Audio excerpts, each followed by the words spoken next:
A very good evening to all brothers and sisters in the Dhamma.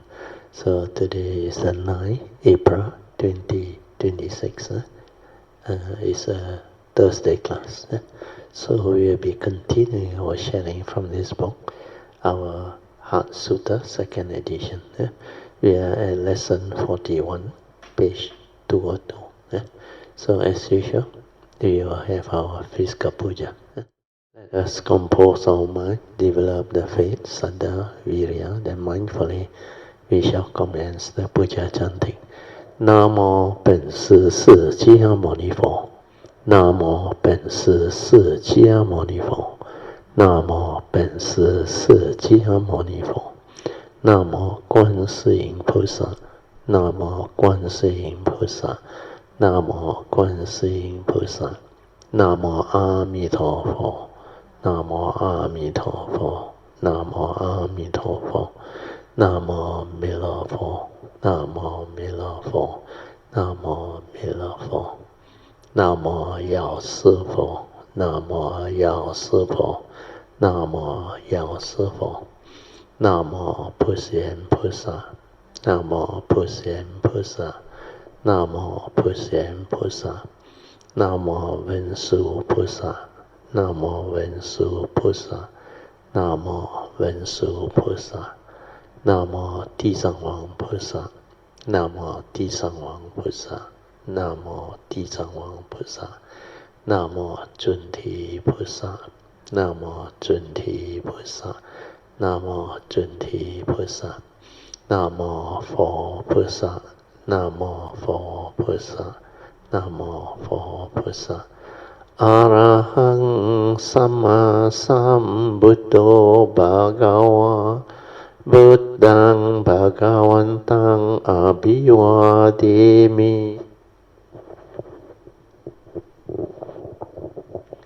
สวากาโตภะคะวะตาธัมโมธัมมังนัมมัสสามิสุปฏิปันโนภะคะวะโตสาวกสังโฆสังฆังนะมามินะโมตัสสะภะคะวะโตอะระหะโตสัมมาสัมพุทธัสสะนะโมตัสสะภะคะวะโตอะระหะโตสัมมาสัมพุทธัสสะนะโมตัสสะภะคะวะโตอะระหะโตสัมมาสัมพุทธัสสะบุตตังสรณังกัจฉามิธัมมังสรณังกัจฉามิสังฆังสรณังกัจฉามิดุติยัมปิบุตตังสรณังกัจฉามิดุติยัมปิธัมมังสรณังกัจฉามิดุติยัมปิสังฆังสรณังกัจฉามิตติยัมปิพุทธังสรณังกัจฉามิตติยัมปิธัมมังสรณังกัจฉามิตติยัมปิสังฆังสรณังกัจฉามิปานาติปาตาเวรมณีสิกขาปะทังสมาธิยามิอาทินาทานาเวรมณีสิกขาปะทังสมาธิยามิกาเมสุมิจฉาจาระเวรมณีสิกขาปะทังสมาธิยามิมุสาวาทาเวรมณีสิกขาปะทังสมาธิยามิสุราเมรยามัจจาปมาดัฏฐานะเวรมณีสิกขาปะทังสมาธิยามิสาธุสาธุสาธุ Okay, now let us pay respect to Puja. Padang Pujayami.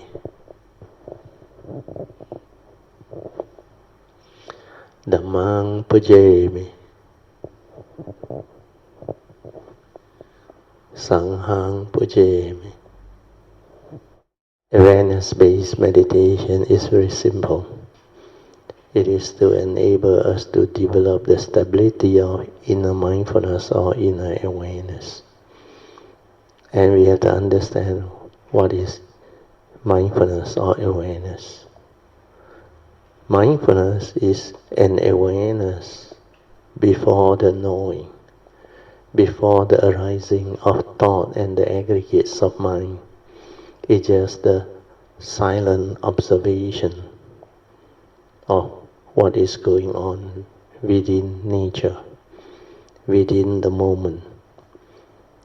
Sometimes we use the word silent observation of what is. What is the reality within the moment. The Buddha called it suchness.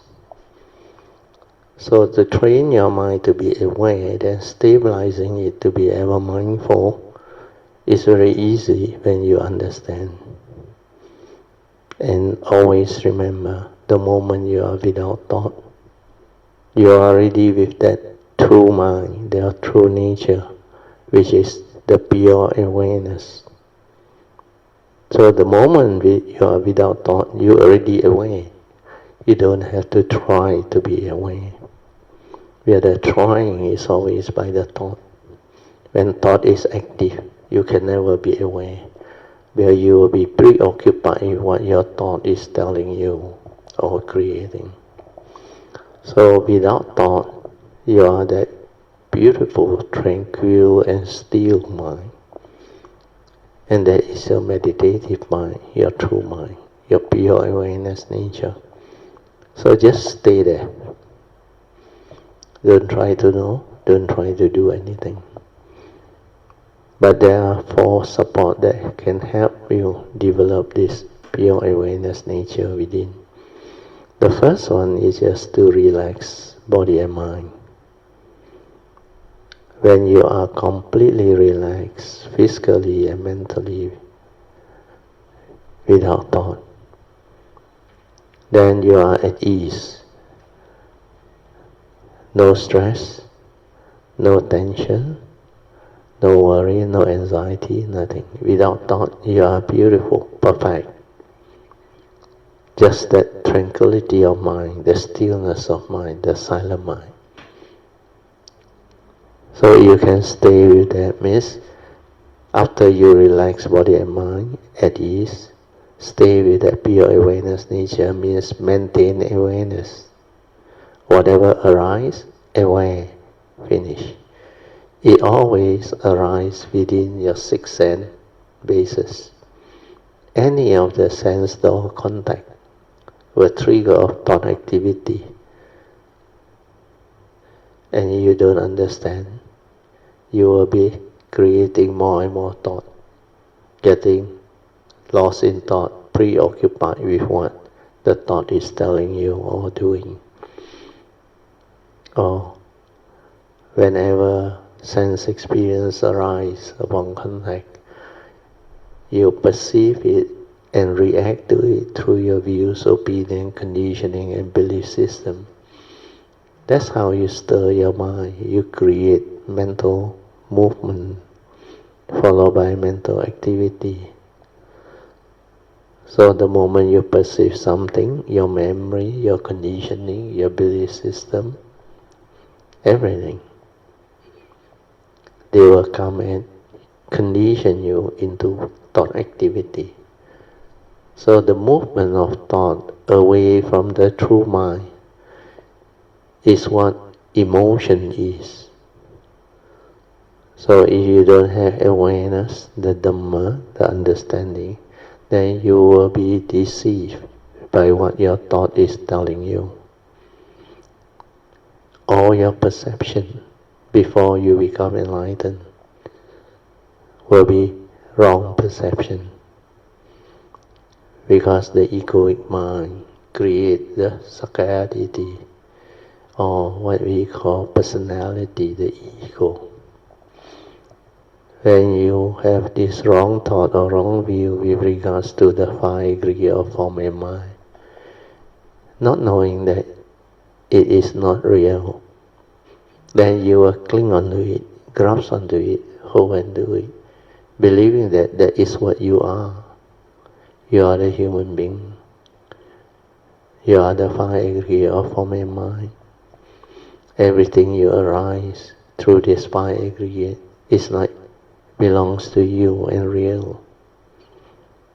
Like your feeling is real, is you. Your perception is you. Your thought activity and emotion all are you. You thought anger is you. Fear is you. Hatred, jealousy, everything. Even whatever emotion. Then whatever consciousness you manifest, you believe it to be real. Because through your ability to perceive it through your senses, it's as real as it can be to you. So the reality within nature is not what the individual think or believe. They are your individual perceived reality. That's why perception can be deceiving before you are enlightened. Perception can create delusion, illusion. That's why the phenomenal world of illusion or phenomenal world of consciousness can deceive cultivated all the way and living beings before they have the Dhamma understanding. So awareness-based meditation is for us to develop all this understanding. So first support, relax. Then maintain awareness. Don't try to know, don't try to do anything. We are the trying to know and to do is always by the thought. When thought is active, you cannot be mindful. You cannot be aware to see things as they are, to be with the moment, to be with your meditative true mind. Then the third support that follows is to stabilize this pure awareness nature. Every time a sense experience arises, just aware, finish, then let it fade away. Then maintain awareness again. Then whatever arises at the sense basis, just aware, finish. Then the fourth support for those who have trained their mind and developed stability of the first three support. When you can become mindful, aware within, with a free mind, not a conditioned state of mind, then that stability will bring forth the real meditation. Once you can develop the stability of inner awareness or mindfulness, then you can move on to the fourth support, which is trust. Trust your inner nature to develop the meditative movement. To do it, you have to stay at heart. Again, relax, maintain awareness, stabilize the awareness, then just stay at the heart. And let the mindfulness within or awareness nature detect whatever vibration or heartbeat that it can come into contact with. Then be with that vibration or with the heartbeat. Allow the mind to be aware of the phenomena, the movement. Then allow it to move on its own. But that nature within is already wise and intelligent. You know what to do. That's why the word trust is trusting your inner nature to do the meditation or to do the training of the mind. Not only to be aware, to develop the movement so that you can locate the gateway to your nature. Okay, with that, I let you meditate on your own. I will set the alarm for 30 minutes. You can mindfully and slowly come out of the meditation. Try to maintain whatever inner peace, inner calmness, and inner awareness that you have developed for as long as you can. These are the mind states that you need to develop the stability of mindfulness in the midst of life, whether formal sitting posture or active living posture. That's why meditation can be done in the midst of life, while you are living life, whether you are standing, sitting, walking, or lying down, or any of the activity within life. If you can be mindful in the midst of life, that is daily mindfulness, stability or sati. And when it stabilizes, you are ever mindful. Ever mindful means the mindfulness is constant. Then you can use it to develop wisdom or understanding. The mind that is ever mindful can see things as they are, can insight into phenomena and awaken to develop the meditative understanding of what is going on within the moment, within life. And when you can see that, you will understand the conditioned world. Why the Buddha said our conditioned world is a phenomenal world of consciousness. Dependent on condition, things arise. When conditions cease to be, things cease to be. When conditions continue to evolve and manifest, then it's like phenomena creating reality, the apparent reality for living beings to grasp, cling and hold on to. Those with delusion, without Dhamma understanding, they will be entangled, then they will be afflicted. Invocation to the Devas. In this universe, in the entirety, let the deities or Devas come here. Let them hear the good teachings of the King of Sages, which gives heaven and release, Nibbana. This is the time to listen to the teaching. This is the time to listen to the teaching. This is the time to listen to the teaching. Samanta Chakavalisu Atra Gachantu Devata Saddhamang Muni Rajasa Sunanto Sakamokadang Dhamma Sabadan Kalo Ayang Badanta Dhamma Sabadan Kalo Ayang Badanta Dhamma Sabadan Kalo Ayang Badanta Namo Tassa Bhagavato Arahato Samma Sambuddhassa Namo Tassa Bhagavato Arahato Samma Sambuddhassa Namo Tassa Bhagavato Arahato Samma Sambuddhassa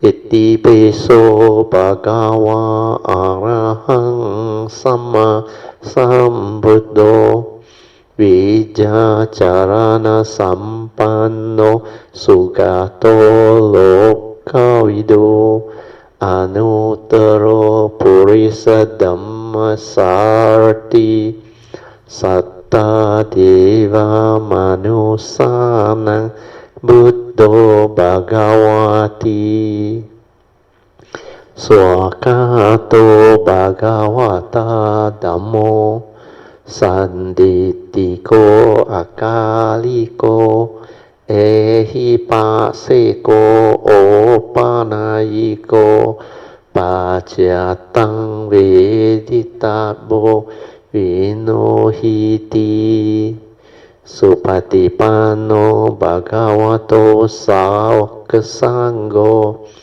Ujupatipanno bhagavato sāvaka sangho Nyaya patipanno bhagavato sāvaka sangho Samici patipanno bhagavato sāvaka sangho Yadidang cattari purisa yukani atta purisa pugala esa bhagavato sāvaka sangho Ahuneyo pahuneyo dakhineyo anjali karaniyo anutarang punyang ketang lokasati sadhu sadhu sadhu. Okay, you all can be seated. Now you'll continue from where we stopped. Turn the page 202 of our Heart Sutra, second edition. The last session we started with the 7 factors of enlightenment, or Satta Bhujanga. Satta means 7, Bhujangas are enlightenment factors. So we finished 2 or 3, I think, but now I will go through again, repeat. So this Satta Bhujanga, or the 7 factors of enlightenment, these are important enlightenment factors. When you have cultivated accordingly, when these factors of enlightenment arise, they can bring about enlightenment in the cultivator. The cultivator that has developed these enlightenment factors, they develop fast understanding. They can awaken and become enlightened very fast. So these 7 factors of enlightenment, we need to at least develop the understanding of it. Then after that, put it into practice to cultivate it. Then only we can put it into investigation to find out whether they are really enlightenment factors or not. So the first factor of enlightenment, like we always develop as understanding, is sati, or mindfulness, or awareness. So to develop mindfulness is very important, because this is an enlightenment factor. If you are not mindful, you cannot be ever mindful. Because if you don't know how to train your mind to be aware or mindful, you cannot stabilize it to be ever mindful. If you are not ever mindful, you don't have the meditative mind to develop the meditation.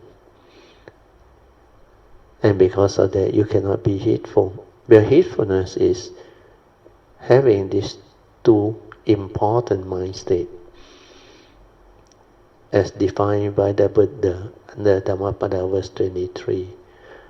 The ever mindful, constantly meditative, they will realize the supreme born-free Nibbana. That's why to develop heedfulness, to be heedful, you have to train your mind to develop mindfulness first, then stabilize it to be ever mindful, then use it to see things as they are, to meditate, to observe, the silent observation of what is the reality within the moment. That's why present moment awareness, sati, daily mindfulness is very important. So without this quality of mind, of mindfulness or awareness, living beings will be lost in thought. They will think a lot. They become heedless very fast. So not able to be mindful is a very dangerous thing. The Buddha said, if you are not mindful or aware, then you will be heedless, because the heedless think a lot. They are constantly lost in thought, creating a lot of thought proliferation mental activity, mental stirring, reaction and movement. That's how all the emotion, especially negative emotion, arise and manifest to torment living being. And through your reaction to sense experience, through your delusion and ignorance, you develop unnecessary suffering. Mental suffering are very real. Your fear, your worry, your anxiety, your insecurity, your phobia, all these are very negative mind state. Even your anger, your jealousy, your hatred, all this can lead to negative emotion. The violent nature within. When you are angry, you become violent. And when you are jealous, when you have negative mind state of hate, selfishness, and even delusion. The evil roots of greed, hatred, and delusion are there. The three evil roots. They are the root of all evil. They make you evil. So without mindfulness, you cannot wash your mind. You cannot see your mind state. You cannot be aware of the evil roots. Then you cannot cultivate the four right effort. The first right effort is, of course, to recognize that there is a wrong thought, or wrong speech and wrong action.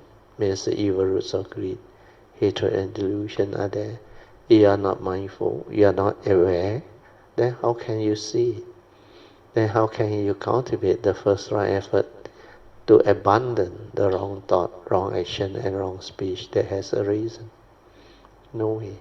That's why mindfulness is very important. And without mindfulness, you cannot keep your precept, because you are not able to be mindful of what is going on within life. And how you break your precept, your mental intention behind, born of greed, hatred and delusion. When you arise a negative emotion or negative mental intention to kill or to harm, to cheat or to deceive, to lie, and to create a lot of negativity of action, speech and thought process, then it will lead to major evil. That's why violating any of the five precepts constitute major evil, where you can just investigate and check. If you break your first precept, what type of person will do that? Who will kill and who will harm others? Because the first precept is Panatipata Veramani Sikapadang Samadhiyami. Means I undertake the training rule to abstain from killing or causing harm or misery or suffering to fellow living beings. Who will do that? Selfish people, jealous people, violent people, angry people, then deluded people. That's why the three evil roots of greed, hatred and delusion are there. That's why to kill and to harm and to give rise to suffering, they are major evil. Then the next precept, second, third, fourth, fifth, you can investigate into it. It's the same. Yeah. Who steal? Who misappropriate things? When you take things that don't belong to you. That's why you undertake the training rule to abstain from stealing or misappropriating things that don't belong to you. And who will do that? Selfish people, deluded people, and also unscrupulous people. Again, the evil roots are there. So all these constitute major evil. Similarly, third, fourth, and fifth precepts. Because mindfulness is most important. Without mindfulness, you cannot be ever mindful, which means you cannot be heedful. And without mindfulness, you cannot cultivate the four foundations of mindfulness. Without mindfulness, you don't have the first factor of enlightenment. Then without mindfulness, you cannot understand life, because sati is life. Without sati, you are heedless. The heedless are as if dead, spiritually dead. Means you don't have the spiritual life. So mindfulness is very important. The four foundations of mindfulness need mindfulness. Meditation also need mindfulness. Dhamma investigation also need mindfulness. That's why sati is the most powerful quality of mind that cultivator need. Without sati, you cannot develop wisdom and understanding. So the first factor of enlightenment is sati, mindfulness, or pure awareness before the knowing. Then with sati, you can keep your precept, you can cultivate, you can develop a lot of understanding. But the most important second factor of enlightenment is to make use of sati to develop Dhamma Vichaya or Dhamma investigation. You can use it to investigate into all the essential Dhamma, like the Dhammapada verses and all the essential Dhamma teaching that the Buddha has taught you. When you investigate into it, if it stand up to investigation, then your faith become more stable. Finally, become unshakable, leading to the development of balas, or what we call spiritual faculty that is very stable, that they call it powers.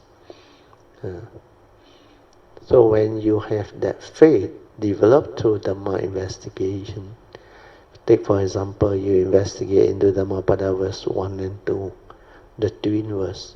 One lead to suffering and one lead to happiness. Is it true? Then you realize, hey, it's true. Then you can also investigate into all the essential Dhamma, like the five mental hindrances, whether they really create mind state that hinders your mind from entering the meditative state or not.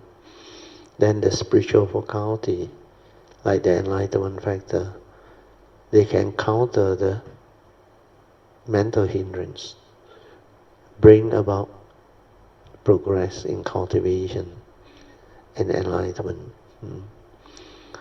Then when your investigative skill become good and stable, your faith in the Buddha and his teaching become very, very different. That's why it will spur you to cultivate. And that tenacity to cultivate, to go this way, or the spiritual zeal, Z-E-A-L, is what we call virya, the third enlightenment factor.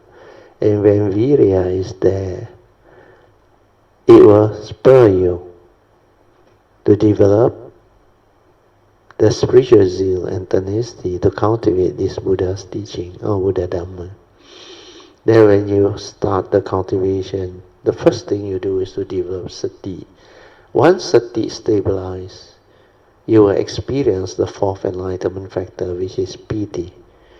Piti is a spiritual calmness, spiritual joy, or sometimes they call it spiritual rapture. Like your mind become very calm, very peaceful, and it become like spiritual calmness that lead to joy, spiritual joy. The word is joy. When you experience that type of joy, you feel very good, and it's an enlightenment factor. Then after that, you continue to relax into it. Initially, it will lead you to another mind state, which most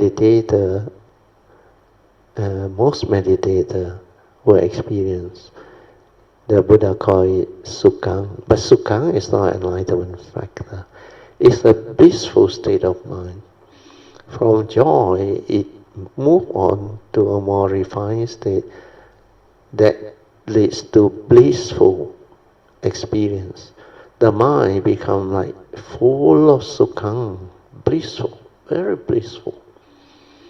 That blissful is really a type of very nice state where you really experience like bliss. It's really blissful. Yeah. Then after that, you continue to relax into it, remain silent and still.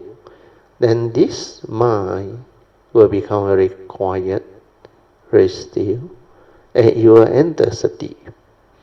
When it enters sati, it means your mind is in sati. Sati means what? Awareness without the thought.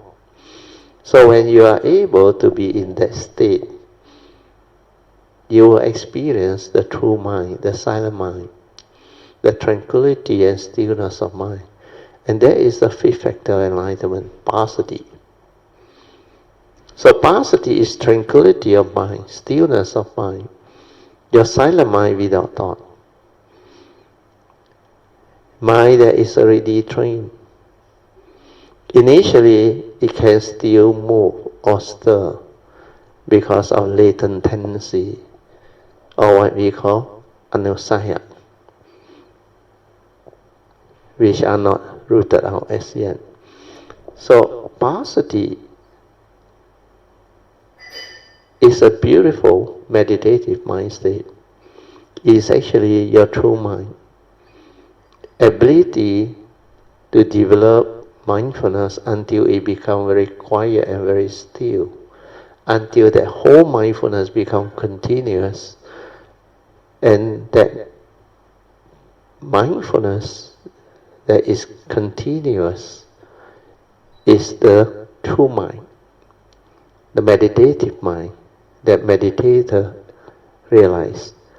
So this passaddhi is very difficult to come into contact with. Most meditators cannot do this because they deviate.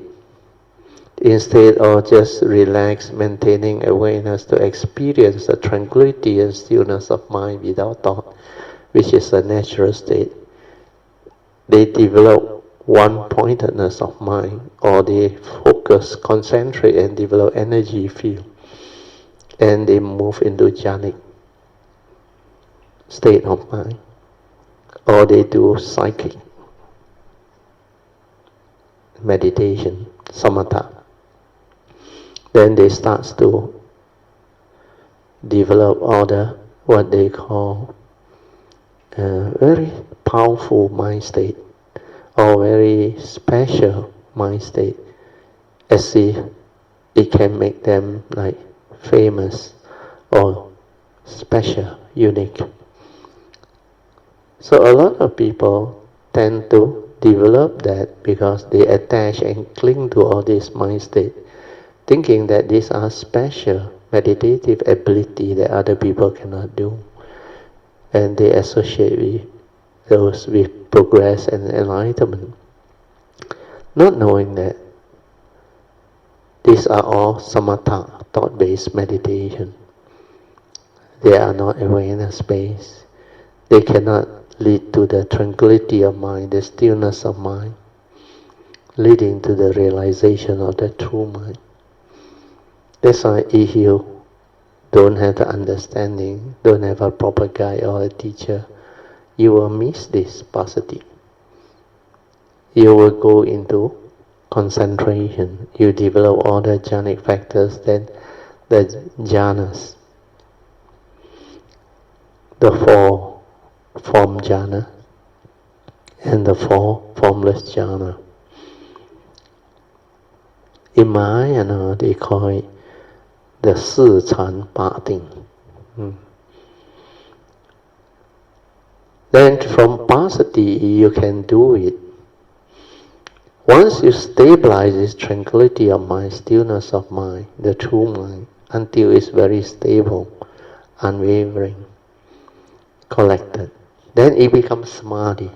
That's why samadhi is defined as the collectedness of mind, unwavering mind, that can meditate to see things as they are, that can insight into phenomena, to realize the three universal characteristics of anicca, dukkha, and anatta. Then the silent mind with the stability that can observe what is within the moment. Silent observation of the moment of what is, to develop the wisdom, to see things as they are. So samadhi is a very important factor. We are in the midst of life as we live life. Our six sense bases always trigger of contact and the arising of the correspondent sense-based consciousness.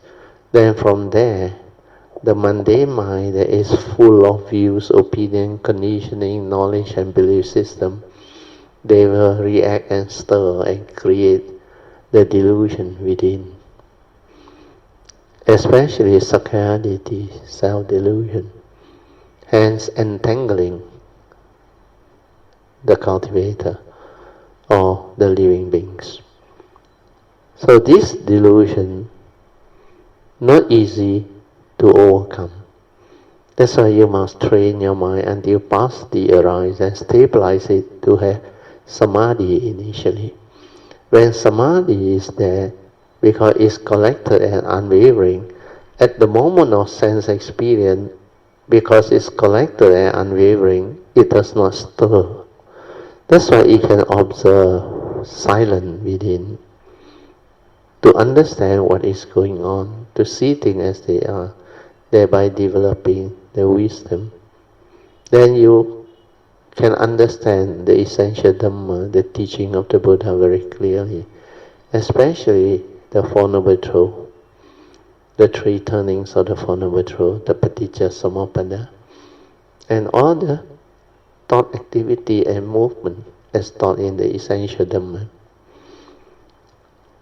Then once you have this samadhi, when you can see things as they are and awaken or insight into phenomena, or the silent observation of what is, then you can understand clearly the law of dependent origination. How you become what you are, how your mind stir and react to sense experience, thereby creating all the emotion and different mind state that brings about mental suffering through entanglement via delusion. So all this is what meditation is. That's why without samadhi, wisdom cannot arise. Very difficult. But once you develop samadhi, you can see and observe clearly and develop the wisdom. Then this wisdom brings about understanding, enlightenment. That's why once that one is developed, it will accumulate into the last factor of enlightenment, which is the mind that is in upekkha, equanimity of mind, born of wisdom. And when you have the wisdom, you will not be deluded, you will not be deceived. That's why there will be no grasping, clinging, and your mind will not stir. And feeling at the moment of sense experience or contact will remain as pure feeling. Because there is this wisdom born of wise attention. The Buddha called it yoniso manasikara. So wise attention at the moment of sense experience is the understanding that can free your mind, prevent you from being deluded and prevent you from creating all the wrong perception leading to suffering. So this yoniso manasikara is very important. Without wisdom, the upekkha mind, equanimity of mind cannot arise.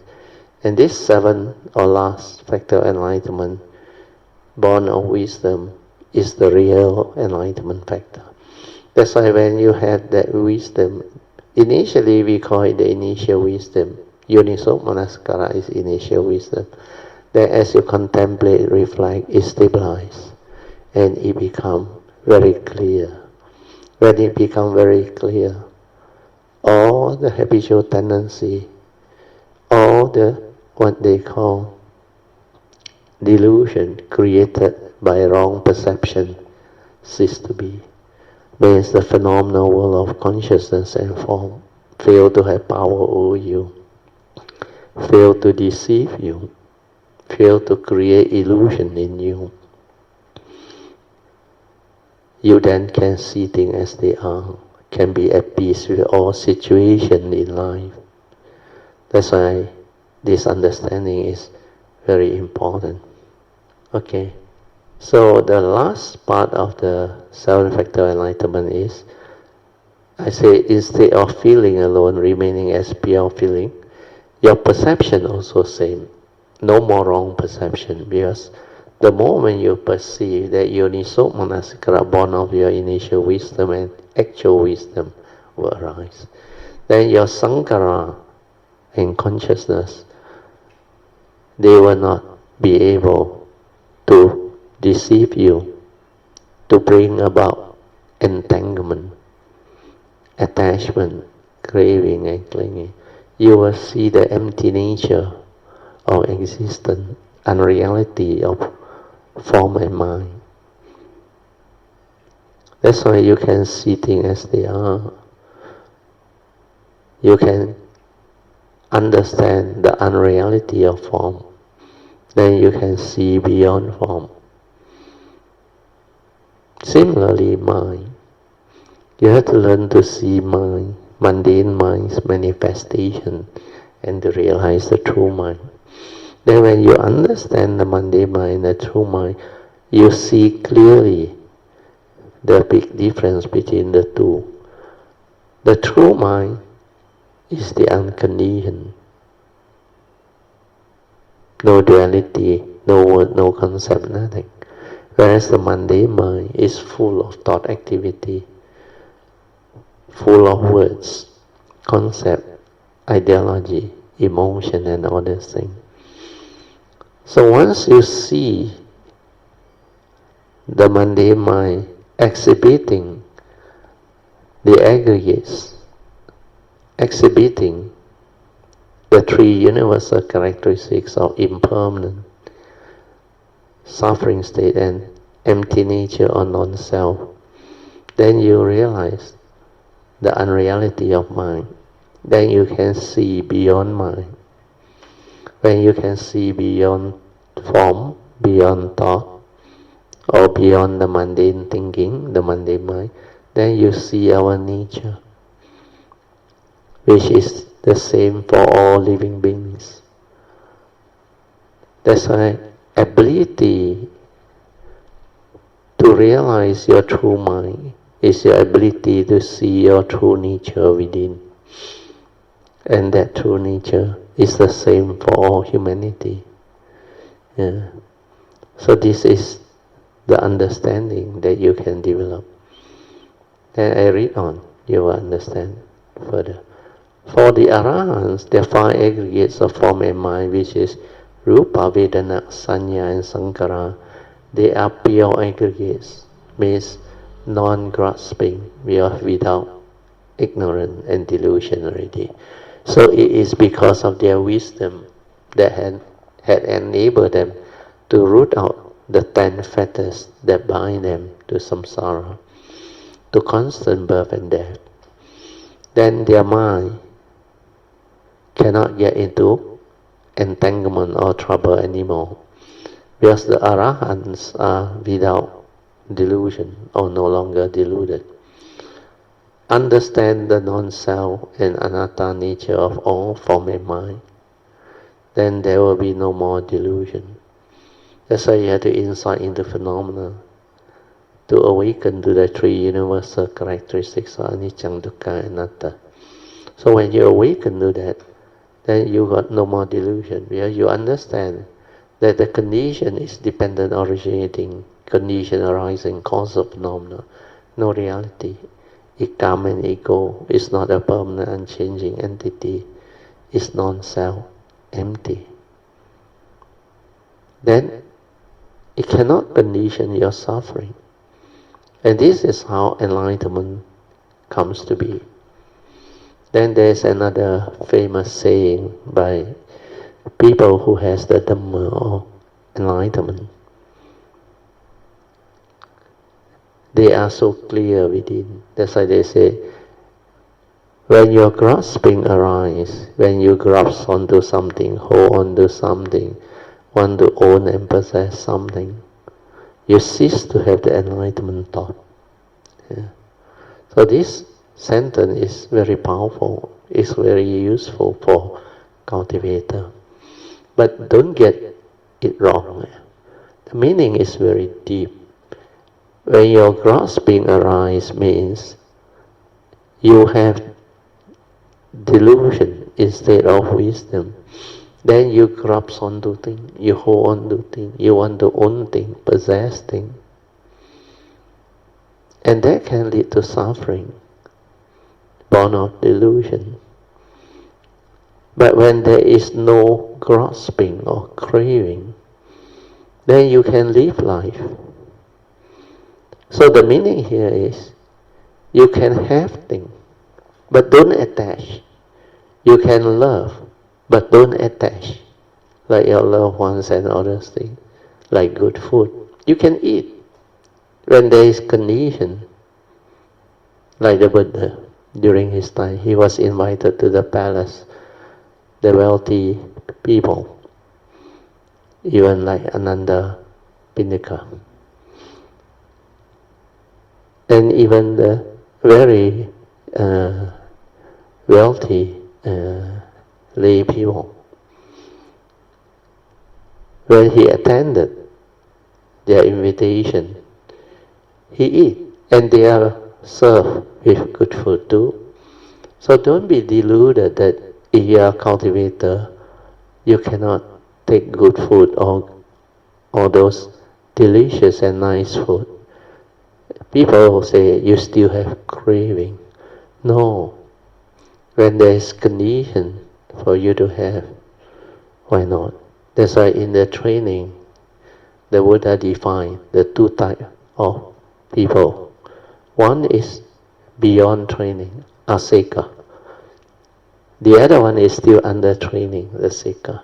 So when you are still under training, the precept is an important guide to train you, to undertake the training rule, to abstain from all this, so that during the training time, you are not easily entangled with all this, because you still don't have the complete wisdom or understanding. Whereas those who has gone beyond, means the aseka, beyond training, they actually have the wisdom. They don't need to train themselves already. And then you will come to understand why during the Buddha's time, some of his top disciples or famous disciples, they also have their own habits of doing things. Yeah? And this habitual things that they like and other things, they are not craving. They are just mind state born of wisdom and understanding. Where what they like, if they have condition to have it, receive it, then they will know what to do with it. And most of the time, whatever they have, they receive, they use it properly, for the benefit of all. And they have that clear understanding that all these are not real. Because we live in a conditioned world. everything is just a phenomena, dependent originating, condition arising, cause of phenomena, manifesting, following causes and condition. That's why for those enlightened ones like the Buddha, his stances on the Dhamma, which is truth, are very powerful. That's why in the early day he used to tell the five ascetics, whatever arises within the conditioned world, within existence, they are of the nature to arise and pass away. And because of that, they are dependent originating, condition arising. So, not what you think, not a reality. But he just put it very simply. He said, whatever arises, there are causes and conditions behind. And when you understand that, you awaken. That points to the realization of the conditioned world. The conditioned world is like that.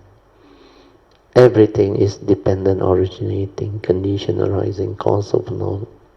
Not a permanent unchanging entity that you can cling onto, grasp onto, hold onto, and say, this is me, this is I, therefore all this can be mine. And because they are dependent originating, it's not a permanent unchanging entity. That's why they are impermanent. And if it's impermanent, how can it be you? How can it be a self or a atta? A permanent unchanging entity for you to grasp onto, cling onto, and hold onto. That's why you will see clearly the empty nature of existence. No reality. He know you, he know me. And the conditioned world is time related. The conditioned world has its own reality, has its own condition. That's why there is this law of karma, law of mind, law of truth. Then the nature's law of physical order and biological order, Uttu Niyama and Bija Niyama. And these five great universal order, he called it the Pancha Niyama. These are the nature's law that governs all of life and existence.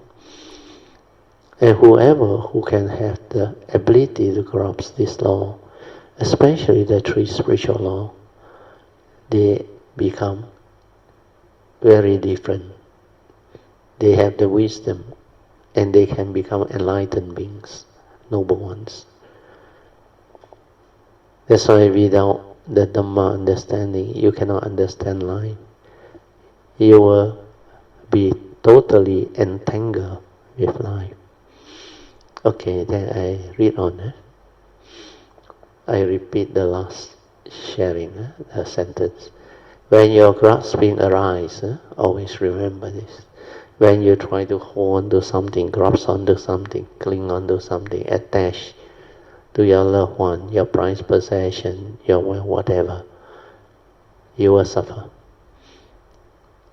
And here I say you cease to have the enlightenment thought, which is very true. But that thought, born of wisdom, which is enlightenment thought, you don't have. Where you still grasp. For those who have developed the wisdom and the enlightenment or the awakening, they cannot grasp. They know unreality. The unreality of form, unreality of mind, and everything within the conditioned world. So the understanding of both the conditioned world Dhamma and the unconditioned world Dhamma will allow them to have the understanding of life. And when they understand life, they know how to live life. That's why they will be beautiful whenever they arise. Okay, then the last paragraph. The Arahats or Arahants still have outflow of thought, but they don't have any more ignorance or avijja. The wisdom is good enough to liberate them from birth and death of their segmented life. Means every life, when we are born into this existential world, we call that a segment of our birth and death. So that segmented life, which is the five aggregate of form and mind, the two aspects. So Arahant, their mundane mind has not ceased, but because of their wisdom, their thought has become pure thought, non-grasping, non-clinging. So that thinking mind is still there. The outflow of thought is still there because their mundane mind has not collapsed. They have not located their gateway to their nature. They have not transformed the inner nature's vibration until their true nature become very fine, very well developed, until that vibration is so fine, so pure, so still, that the mundane mind, which is too gross to exist within that consciousness, that pure nature, then it will start to go through the process of collapse. Then the collapse of the mundane mind is the beginning of the noble living. When mundane mind no more, there is this supramundane pure mind arising. They also have the aggregate, but they are very fine. It's like no mind inside. They are called pure aggregate, non-grasping. And it's not like normal one with a lot of images. Sometimes they call it the arupa thought, or the formless, without image, non-grasping, clear, clarity. That's why the nature, pure awareness nature, like shine forth, actually is the primordial nature, ever radiating inside there. But because there is no more that gross mind or mundane thinking, views, opinion, conditioning, all things, it's like the cloud has dispersed. The thing that obstructs the sun's ray from shining forth has disappeared. That's why when your mundane mind collapses, all this that clouds the true mind vanish. And when they vanish, that true nature, which is a pure awareness nature, just shine forth. Then you will all the time be aware with that nature, with that supramundane mind. That's why that mind can only arise if you take the bodhisattva way, if you do the fourth support, thereby enabling the cultivator to locate the gateway, then to allow the thing to develop the higher meditation until there is no more outflow of the mundane thinking, until the collapse of the mundane mind happens. And when it happens, the cultivator will understand. It will be very beautiful. Okay, so we finish that part. Then we move on to the next part, 2.2. So 2.2 is about the Four Noble Truths. Chattari is four, Arya is noble, Satya is true. So the Four Noble Truths. This Four Noble Truths, which was the essence of the Buddha's teaching, is like the secret of life. When you understand these Four Noble Truths, when you awaken to it, it will make you noble one or enlightened one, Aryas. That's why they are very unique truth, not like normal truth that people call universal truth or whatever truth, or special truth. But these are very unique, noble truth. that can bring about enlightenment in the here and the now, make you noble one, noble in all aspects of your life and understanding. It's like the secret of life, like the Buddha can summarize to us all of life into just Four Noble Truths. And there is a uniqueness of the Buddhist teaching, the Buddha Dhamma as taught by the Buddha.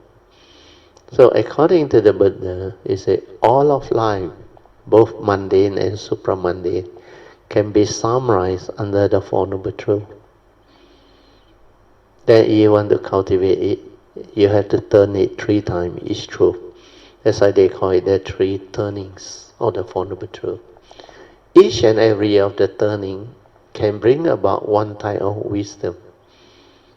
We call it the corresponding wisdom, like first turning.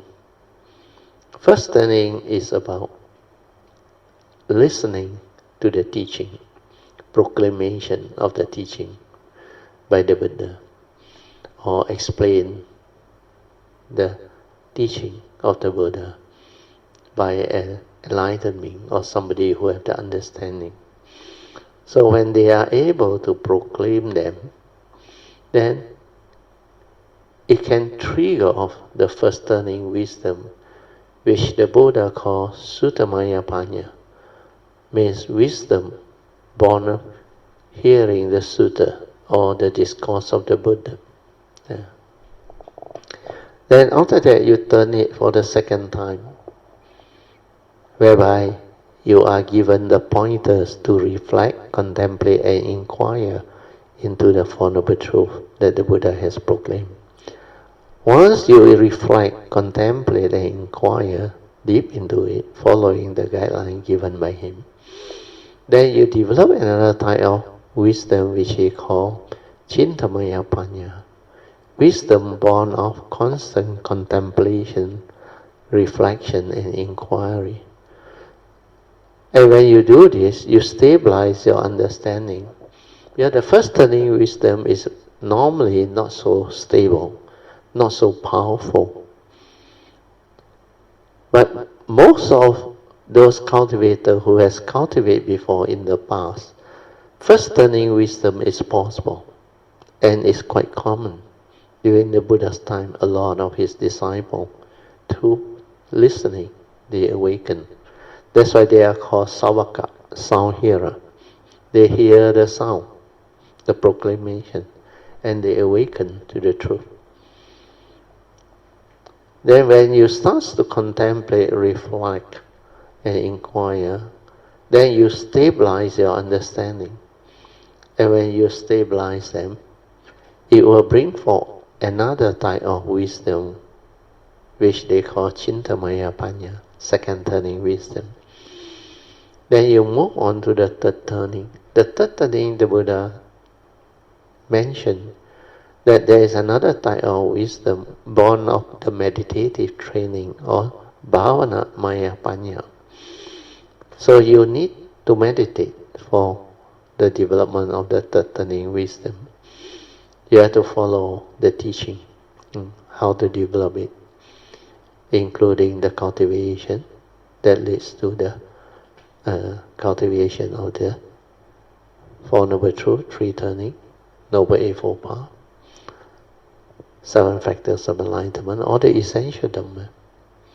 So all these are the 3 types of possible corresponding wisdom born of the 3 turnings.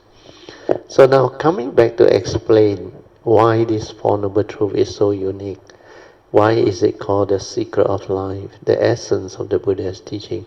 Where all his other teaching, the essential Dhamma, they spin off from this Four Noble Truth. And the Four Noble Truth, I call it the secret of life, is because it is like when you understand this Four Noble Truth, you understand all of life, both mundane and supramundane. Mundane part is the first and second Noble Truth. In the first Noble Truth, the Buddha proclaimed the reality of life and existence. He said, in our conditioned world, there is this Noble Truth of dukkha, that points clearly towards the prevalence of suffering. Suffering is everywhere in the midst of life when you don't have the wisdom and the Dhamma understanding to confront them, to be at peace with them. And what are these realities? This is the first part of the mundane aspect of life. There are 8 realities that define all activity within existence, the reality of life and existence. So the Buddha proclaimed the first 4, which is very common. He said, birth, old age, sickness, and death is suffering. When we go through life, all living beings, regardless of how long you live, you have to go through life. If you live long enough, you will experience the first 4 reality, which is birth, old age, sickness or disease, and death. Actually, you can include suffering through injury and all those things. Means both mental and physical suffering. So this reality of birth, old age, sickness, and death is actually a very profound teaching. But most people cannot develop the understanding because they don't see the danger of all this. The reality of birth, old age, sickness, and death is a very wide topic. You can develop a lot of understanding how you contemplate and reflect into all the stages of life that we go through. Since birth, why the Buddha say birth is suffering? Why the Buddha say as you live, you experience old age, sickness, and finally you die. You also have to confront injury, everything. So these 4 realities, as you go through life, you experience them more and more. You reflect, contemplate. Then you have to experience the effect. And as we all know, actually, going through old age, sickness, disease, injury, especially traumatic disease, and experiencing death, the fear of death, death of a loved one, separation, etc. All these are reality that can bring about tremendous suffering, attachment, clinging, leading to all the sorrow, lamentation, the loss. Then the Buddha continued, he said, not only birth, old age, sickness and death, or injury, all those things. Then the reality of separation, he said, everything that we think we own, we possess, and we hold on to dearly, like our loved one, our possession, our property, our wealth, things that we hold on to or cling on to dearly, they will separate from us. Or when our breath stops, we will separate from them. So separation is a reality. So when separation comes, you don't have the Dhamma understanding that they are all dependent originating, condition arising. When causes and conditions are there, they arise. When causes and conditions cease to be, they cease to be. So separation, if you don't have attachment, craving, clinging, there is no suffering. But living beings, without the Dhamma, they will attach, they will cling. That's why separation can happen in many ways. Relationship failure is also a separation. Death of a loved one is also a separation. Then when economic crisis occur, or nature's disaster that trigger off what they call calamity within nature, then separation can occur too, like tsunami, earthquake, war, whatever. Then economic failure or economic separation, economic activity that lead to separation, like what they call the various crises that mankind has gone through, like the latest one, yeah? The Iran war, the Middle East war, and the other war that take place in other part of the world, like the Ukraine war. And earlier on was the pandemic. Then the year 2004, the great tsunami of Asia. Then Japan, also tsunami. Then earthquake is very common. Then building collapse, flood, heat wave, and many other nature's disaster, even hurricane, monsoon. Then the currency crisis of 97, 98. Then we also have the Great Depression. Yeah. Then the mortgage crisis, the year 2008, US. In fact, just within the last 6 over decade, we experienced so much. World War II, and earlier on was World War I. And World War II, we witnessed the first, we should call it primitive atomic bomb that actually used to stop the war. They dropped 2 bombs, one in Nagasaki and Hiroshima, the other one, that leads to the surrendering of the Japanese occupation of the world that ended the Second World War. And all this at that time was like very massive destruction. But nowadays, over the last 8 decades after World War II, we witness the progress in science, technology, and the weapon system. Nowadays, the atomic bomb is nothing.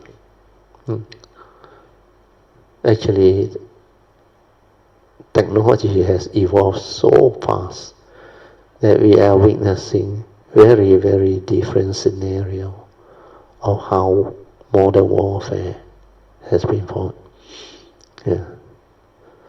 And all this can lead to separation, economic crisis, disaster, and suffering, misery. So this noble truth of suffering, which is the first noble truth, can happen in many ways.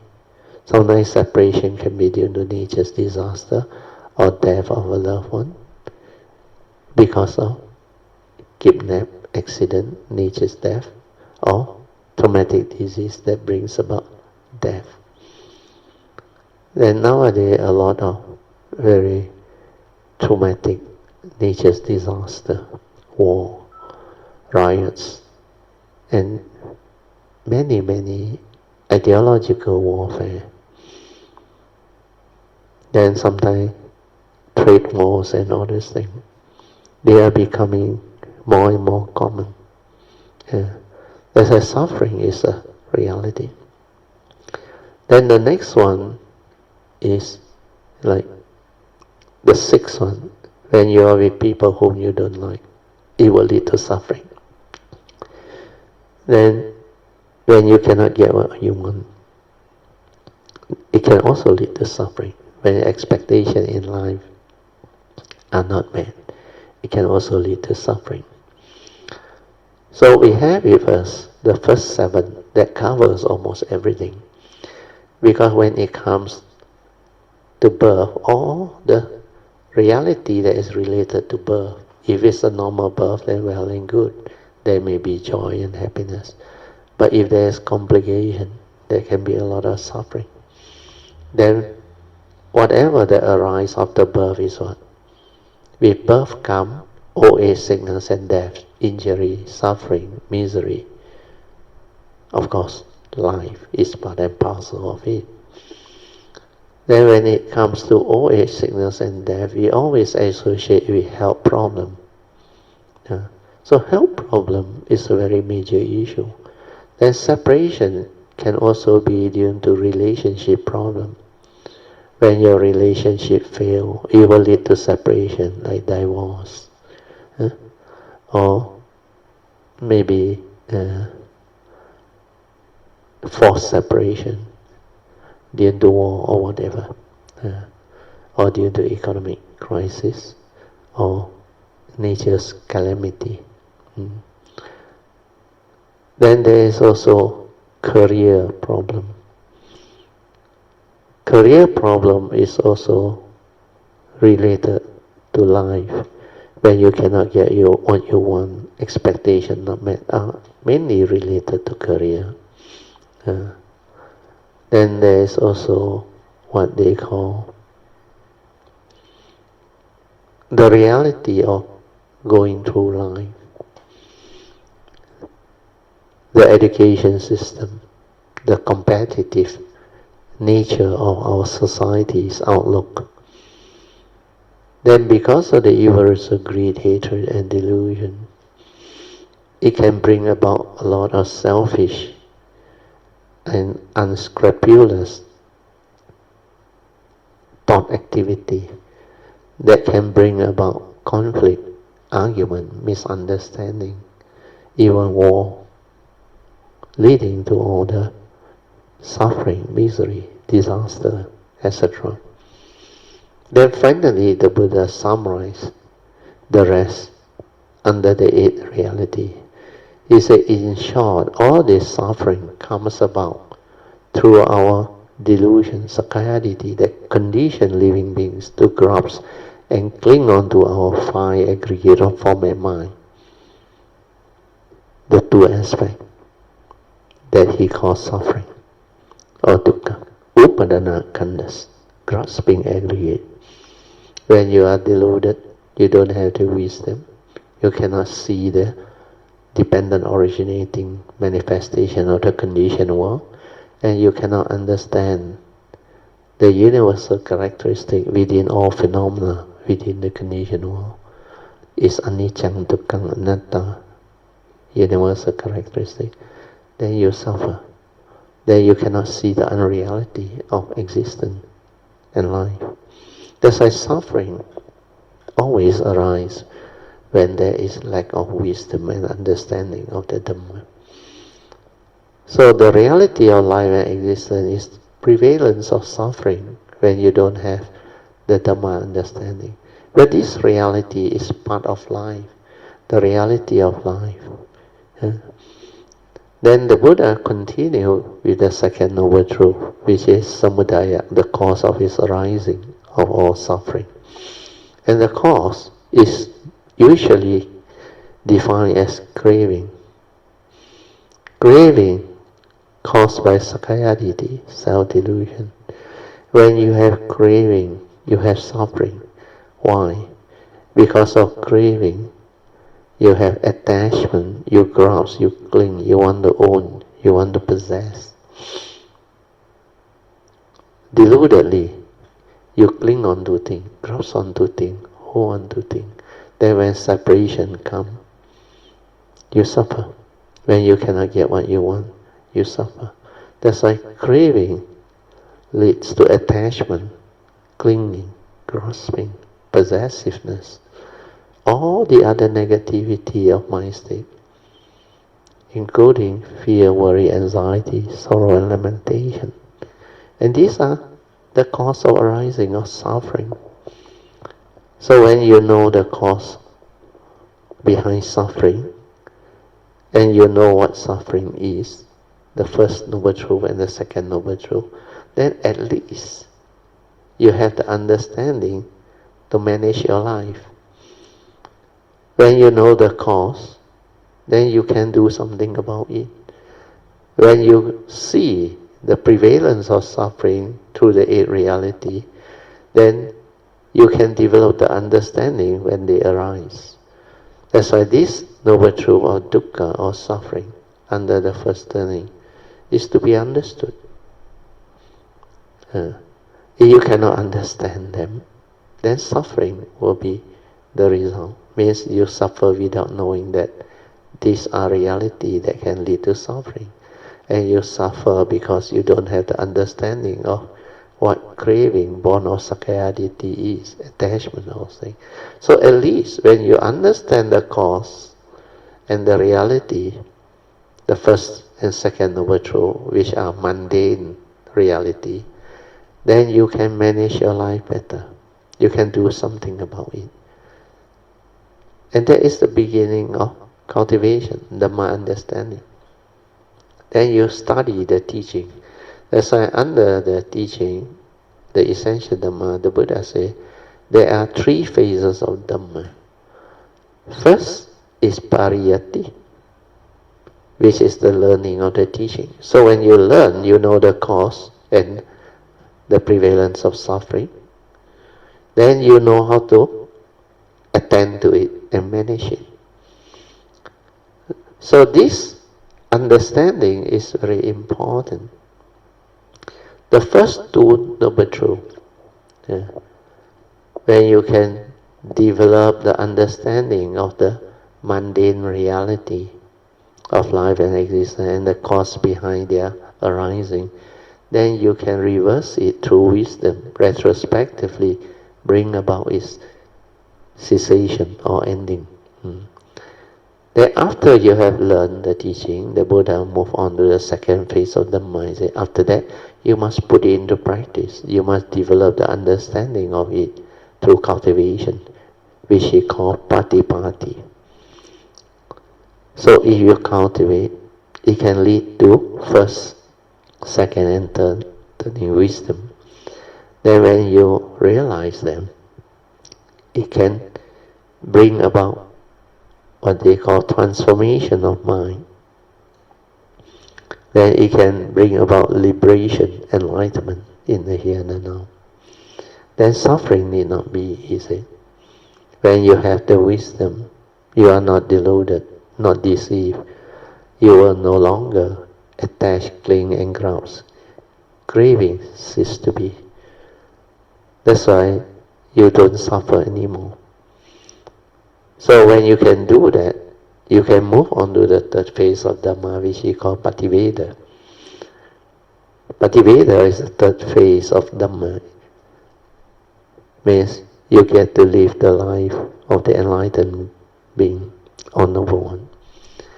And Pativeda is the friction phase of your cultivation or hard work. So these three phases highlight clearly that enlightenment in the here and the now is possible. You don't have to wait till you die. That's why after that, you move on to the third noble truth. Nirodha, or cessation of suffering. So suffering need not be, because enlightenment in the here and now, Nibbana, can be realized. And this is the supramundane aspect of life. Means if you cultivate according to the Buddha's instruction, following the Four Noble Truths, especially the Noble Eightfold Path, it can lead to the end of all suffering. So the third Noble Truth and the fourth Noble Truth are the supramundane cultivation and practices. So the fourth Noble Truth, the Buddha didn't end at third Noble Truth, where he just tell you suffering need not be, enlightenment in the here and the now, cessation of dukkha, which is nibbana, can be realized. He even teach you under the fourth noble truth the path that can lead to the cessation of all suffering and enlightenment in the here and the now. So this path, which is marga, then the friction is pala, marga pala, path and friction. Okay, we stop here because time is already up. Now we come back to our second session, which is meditation reporting, followed by whatever question that you may have, or Dhamma sharing on the teaching, meditation, and Dhamma in daily life. Good evening. Good Brother, evening. all Kalinitas. Brother, today your talk is very good, especially for me. Sadhu, yeah, sadhu. Yeah, understand. it's very good. Yeah, now I summarize it very well for you all. Yeah, most of you all have reached the stage where you can follow. Yeah, radio, because recently I went through quite a lot lah, Mm. and right now I'm able to share because I think it has eased off lah. Yeah, Yeah, like sadhu. I Yeah. feel last year when my father fractured the hip, Ah, I yes. really experienced a lot of things lah. Yeah, But yeah. but that time I didn't feel so overwhelming, you know. Correct, But correct. yeah, I didn't feel so. But this year, you know, I went to do my heart procedure, Yeah, right? yeah, yeah, yeah. You told me, yeah. Yeah. So when I came back, like everything, the issue and problem didn't come one by one. Yeah, It came all together, you know, correct. a few of them. Is to show you where you have reached the stage of cultivation where you need to witness all this and go through and develop the stability and deeper understanding of the first noble truth reality. Then with that, whatever Dhamma understanding that you have developed, the understanding should be able to free you and lead you to a very penetrative understanding of the Four Noble Truth and its three turning. Very good, Sadhu. You continue here. Yeah, but I mean, I follow the, you know, the second Bodhisattva while saying that Yeah, Sadhu. you and, you know, eventually Yeah, severe all the yeah, severe or suffering. But suffering. Yeah, yeah, but it wasn't, when I was undergoing it, it needs a lot of patience not to get agitated and, yeah, yeah, yeah. That's why Kanti is a parami. You yeah, need a lot of patience because you have to see clearly that all this is not a reality. It is a reality within existence, but ultimate truth means the unconditioned Dhamma. There is no reality. He know you, he know me. But the form and mind, for people who don't have the understanding, can appear to be very real. That's why Sakayaditi, avijja is very difficult to root out. And that is because the consciousness and the form that animate this into a human being or living being is like so powerful, and it can arise and animate into something like very real. Like living being without the Dhamma understanding, there is no way that they can penetrate and have the understanding that this is unreal, not a permanent and changing entity. Hence, not real, not me. He know me, he know you, and he know life and existence. That's why the hallmark of healing, the three great wisdom hallmark of cultivation. The second one, Wu Xiang, no mark. When you can cultivate until you realize there is no mark of a self cultivating, no mark of others, no mark of life, existence, even Dhamma, then you penetrate the second, what they call hallmark of healing. And that wisdom is very powerful. Without that wisdom, you cannot awaken. Of course, the first hallmark of no thought is already very powerful, is to realize a true mind. Then use that to awaken, to realize the second hallmark of winning. Now you start to see the linkage from the first hallmark, which is no thought, realizing the pure awareness nature, the true mind. Then developing the wisdom to awaken, to realize the no mark. That no mark is very penetrative.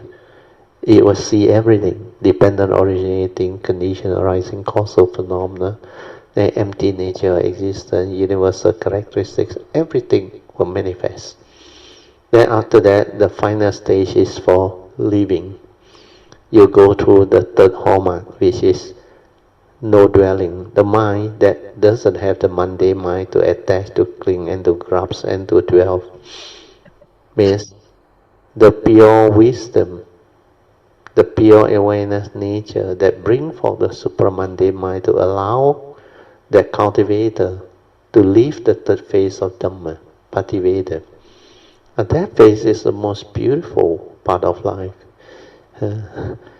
That's why the Heart Sutra say, when you realize true emptiness, you realize the third phase of Dhamma, which is Pativeda. And that is what basically the life of a noble one is all about.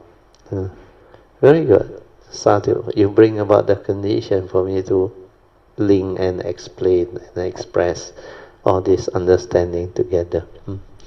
You can continue here, Maya. Yeah, today's lesson really is good for me, and then what you just explained just now also very good, and I think it will really help me if I listen again. Yeah, you listen again and again. Yeah. Then you develop the contemplative wisdom, then you stabilize it. Then this retreat, you silent, go in deeper into the nature. And then you will progress very fast. And this is the stage which is very useful for you. Because if you can develop the stability of understanding this life with your bodhisattva vow, all your future coming taken care of. That's why you can see the sign will appear. There a lot of things will appear, like you come to understand. That it's like keep on manifesting.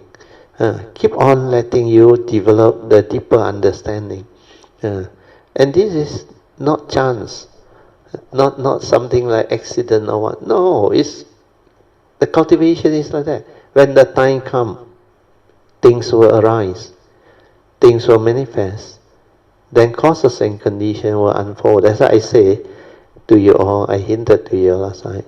You will see the causes and conditions arising and manifesting. Even for people who are being tested and going through the suffering stage, to witness and see all this. If you don't know how to handle life with the Dhamma understanding, they will continue to harm living beings who don't have the Dhamma until they have enough and they decide to change or wake up. Otherwise, it will continue to afflict them. But for your case, it's different. It's not so much of suffering. It's to understand the Four Noble Truths, the turning, the deeper aspect of the teaching. Very good, Manya. Sadhu. Yeah, Radio. After my heart procedure, right? The doctor said, "Hey, I can't find it, so I couldn't resolve it."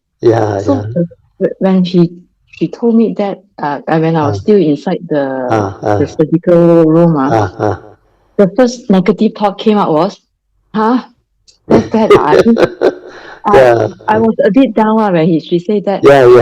That's how you see how the mundane mind manifests, because that fear intensifies, understand not? Because when things don't go your way, when your expectation in life is not met, then this type of anxiety, fear, worry, they will manifest. And this is a cause of suffering. That's why it's for you to see. When you understand that there is he no you, he no me, which means only nature's law unfolding. Nature's law, mighty nature rolling by. He no you, he no me. Then you accept the reality. And you always tell yourself, whatever manifests, they are just the way things are. Conditional that things will be, is meant to be. And then it becomes Dhamma. Understand? It's for you to learn. It doesn't mean that this that the doctor say is like something not smooth sailing. No, it's a test. You cannot understand it, then you cannot go through it. But the moment you understand it, just let things be, understand or not? Condition like that, things be like that. If I take care of karma, I have faith in the triple gem, then things will be okay. Then things will just flow accordingly. Then you will just have the understanding to confront it. Then no more suffering. But the reality is, condition like that, things will like that. So sometimes it's just a test. When you understand, it ceases to be. Then it does not haunt you anymore. Yes. So all this will unfold. Yeah. You continue. Yeah. Yeah. Then after that, I went home, and then the problems just keep on coming. I reached home. I mean, before the procedure, I already know, because the 2 bathroom upstairs were clogged. The water couldn't come down. Oh, okay. Yeah. So everyone take their bath downstairs, but my mother is used to upstairs, so she will still continue. I mean, so when she bathe, there will be water, at her feet lah.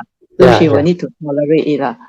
So I called the plumber. He came twice, but he couldn't unclog the water lah. So then he came down, and then he looked at where the pipe runs, and then he saw on the ceiling, and he said, since I can't unclog, I have to change the piping.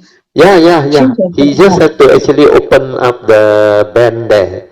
There's a band underneath. There is a cap where they can allow you to unscrew and open up. You can clear from there.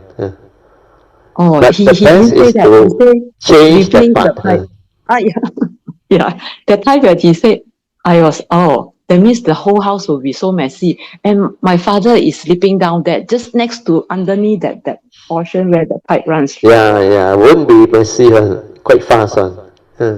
But that time, I still didn't realize. Then I thought, if the plumber come that time, I will just move my father upstairs. If then he say he doesn't want, then I move him to the back lah. But then I remember I got another contractor who came and looked at the situation, and he said he will need like 4 to 5 days to get the job done. So so long. That's what the second contractor say lah. Then I say, die lah. Then where to place my parents? Because nobody can use the bathroom when they are doing the work, and then they need to use the bathroom. That was the real problem. Where to put my brother, parents, and my brother's house cannot, because he doesn't have a bed downstairs. Then ding. Then after that, my brother say nursing home lah. Send them there for a few days. Or you can actually arrange for a nearby where you can have them to stay at a maybe the what they call that shop lot. Normally they have this this hotel, is it? Where people can stay for a few days on. I think SS2 quite a lot. But most of them are on the first floor. But some have ground floor, some room too. Worst come to worst, maybe need to hire a nursing personnel to accompany them. Or you have contact with the UH, you can send them to nursing home also. They charge by day or what? But radio no more already, resolved already. That's very good. So finally you got the plumber. So after that, I called the first time plumber lah, because the first plumber, I heard he say only a few hours he can finish. Very fast one. Say, So I call him, he say, where got 3 to 4 days? I can finish within a few hours. So that problem solved lah. But it like kind of haunt me for a few days. Like, I mean, not really haunt lah. Because this first plumber, he doesn't answer my call. He say he's very busy. So I couldn't really contact him to get the correct what he can do for me lah. And then not only was the bathroom upstairs clogged, my grill door also was giving way, but still okay lah. And then at the same time, my permanent maid came, so they need to change the switch the temporary maid and the permanent maid. So then have to retrain her again lah. So because every time a new one comes, even though they have experience working, you still need to. You need to train them. Well, your house environment different. Yes, the different and the way we do things also different from other. Yes. Other household. Mm. There were a few all these things maybe I also, but I just like I stay calm and try to no need to worry. You need to resolve. Just resolve it, then move on, because accept it for what it is. The reality is there is a situation, a problem, a perceived problem. If you perceive it in negativity, then you worry about it. But you don't perceive it in reality. It's a common reality. Everyone who has this situation and condition is part and parcel of life. Means maintenance of house, whatever that need repair or maintenance. We have to do, and the only way to resolve it well is to get a good contractor, somebody who really know, and if you can maybe get the right one, then it will save you a lot of time and cost. So finally you get the first one to clear for you. Yeah, the first one came, he brought his partner, and I think within 2 hours, all done. All done. Very easy. You just have to cut and change that part. He didn't do that. I saw him looking at that pipe on the ceiling, and after a while, when there wasn't any improvement, they went out from the back of the house and then start trying from the drain. And then that's where it works up. The clog is actually at your outlet pipe at the last manhole there. The last manhole there. The one actually IWK can also help you to suck it off. But they managed to clear for you.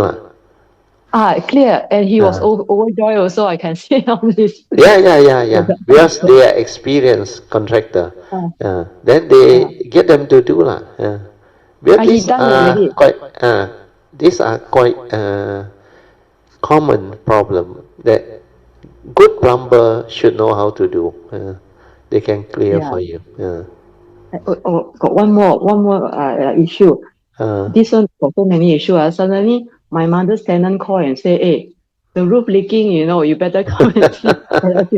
I was thinking, why so many things rain on me at one time? It will come one shot to test your ability to resolve all this. That's why I say, whatever happens, don't panic, don't get angry. Just have what they call acceptance of what happened as the reality. Whatever arises, there are causes and conditions. Then just contemplate and reflect with a clear mind what happened. Then resolve it amicably. That's what you need to do. That's what you have done.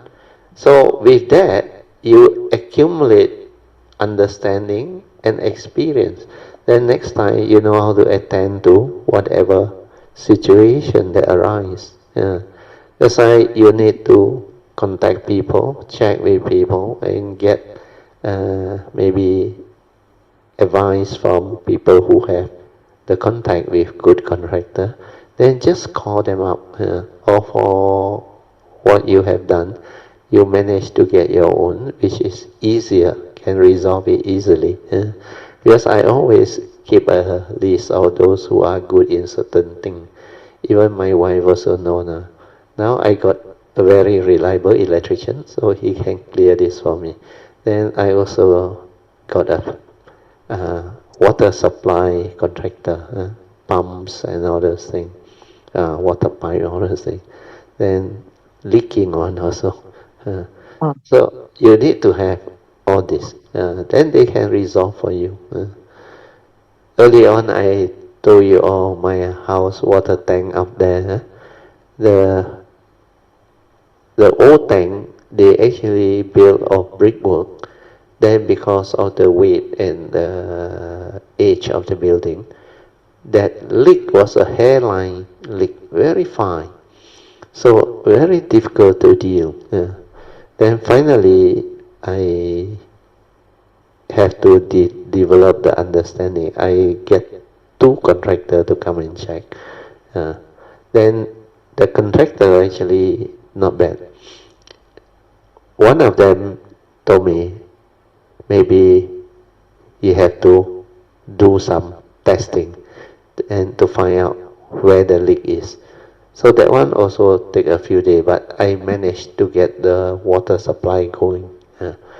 Then when we detected the actual problem, it also needs some time to actually make the decision.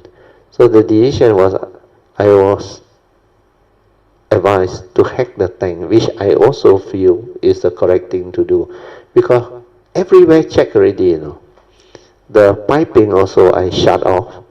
Then not supposed to have leak from the wall already, but somehow there is this water coming out from hairline crack consistently, over 2-3 weeks, it's still like that, That's why you saw the cushion there. My wife cannot put there, but finally we confirmed that it has to come from the water tank up there. It's not a independent stainless steel or poly tank. It's a brickwork one. When I buy, the previous owner actually did it. So that one is a cost. So the contractor told me, Mr. Teo, hack the whole thing and I replace for you. I do waterproofing, everything for you. I use Alan, the one that I recommend to you. And he did for me, quite cheap, and the whole thing resolved. Then I only get the other plumber that do my pumping one to change the hot water pipe. Yeah, I checked the cold water pipe, no leak. Then the hot water pipe, I suspect, may give me a little bit of problem. So I decided to cut it off, plug it off, then surface run. Then now everything is working very well, perfect. So everything back to normal again. So it's quite common, house maintenance, especially your house after 20-30 years. Sure got this our problem. So we have to attend to it. Okay. Sadhu. And these are house problems. Then my father also like after the operation, you can see the level also deteriorated. Even though is successful and he can walk, but correct. But at his age, it's definitely like that one. That is a reality. Because at his age, you can also see and witness from a lot of Kayamita. Last time, Brother's dad also, I think 90 years old. At that age, it's not easy. Even Pamasuri, they have to confront. But because they have the Dhamma, and they did their best to care for him and all those things. Like your case also, you did a lot for your parents. They are really blessed. Without you, I tell you, not easy to handle. Then you look at TK also, the Singapore. He also, they have a mother who also, I think live until very old age. I think almost near to 100, even around 90 plus or 100. Then recently, because old age, then that time I heard about it. Then I went down to Singapore, I met him. Then later on I told him not to worry, just let things be. Then because of old age, they have hearing problem. Then I also cannot see. Then it's like have to spend full time, the loved one, take care of her. Of course, they have other assistants. But finally, the mother passed away peacefully. And it was really telepathy. They did a lot. Then, when that whole thing clear, they have the conscious incarnation. Then TK actually contacted me and let me know. Then he made a very good offering. Then we actually share merit, transfer merit, and do a lot of things for the mother. So all these are like meant to be. That's why after that, this retreat, they can come, it seems. Because TK Chan actually wanted to come, but because of the mother, they have to take turn to look after her. Also. So, in fact, a lot of Kayamita going through that. Now, Pamasuri's father also, I think 90 plus, also going through the similar aging thing. And for your parent also near to 90, your father. 87. 87. So it is considered very blessed already. At 87, still able to like walk and quite independent. Even your mother, actually, is quite a blessing. My mother also lived up to the age of 89. But my mother also like very lucky, very blessed. Yeah, he came down, stay with me for about 10 years, I think, look after my 2 children. And he followed me to Brickfield Temple. There I teach her some chanting because she's not educated. Then she managed to live until 89 years old. So the last day before he passed away, he just a little bit of complaint. He tell my younger brother that he don't feel good. Then my brother called me. Then I said, admit her straight away. Then immediately go specialist center. Admit. They do a blood test. They check her up, do everything. It seems the organ all fail already. Then we put her into the ICU as recommended by the doctor. And that night, she passed away peacefully. So he spent only 1 day in the hospital. And my mother don't have any fall, nothing. She was very lucky. So in a way, it's blessed. That's why you can witness all this and see all this.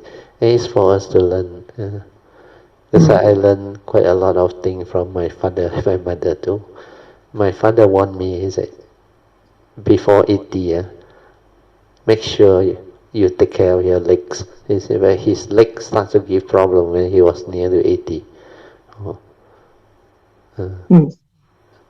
So this is what life is, reality. Okay, you summarize, Manya. We have to end already. Yeah, brother. So I think when you face with all this adversity, you just have to be patient and know that they will pass. They are just like brother say, condition arising. Condition arising, no reality. But life itself has its own reality, although it's not so real. But it has its own reality, law of karma, everything. That's why we have to do our duty. Need to take care of them, feel a piety, be patient. Then just attend to whatever life, reality and situation. Then develop the understanding. And you will be joyful, happy. And with all the parami blessing, you will have good life in the future. Even you're not married, you don't worry. Like your auntie, you all take care. So all this, you reap what you sow. The reality will unfold and manifest accordingly. Thank you, Okay, brother. thank you. Let us rejoice. Sadhu, sadhu, sadhu. Okay, now we share merits and transfer merits. Akasata cha pumata devanaga mahindika punyang tang anumoditwa cirang rakantu loka sasana itta wata camehi sampadan punya sampadan sabbe deva anumodantu sabba sampati siddhiya Idang me nyatinang hotu sukita hontu nyatayo. Idang me nyatinang hotu sukita hontu nyatayo. Idang me nyatinang hotu sukita hontu nyatayo. Devo vasatakalena sasa sampati hetu cha fito bhavatu loko cha raja bhavatu dhammiko imina punyang kamena mame bala samagamo satang samagamo hotu yawa nivana patiya sadhu sadhu sadhu. Okay, you all can now pay respect mindfully to Lord Buddha, Kuan Yin Bodhisattva, and all the worthy one. Then we end sadhu.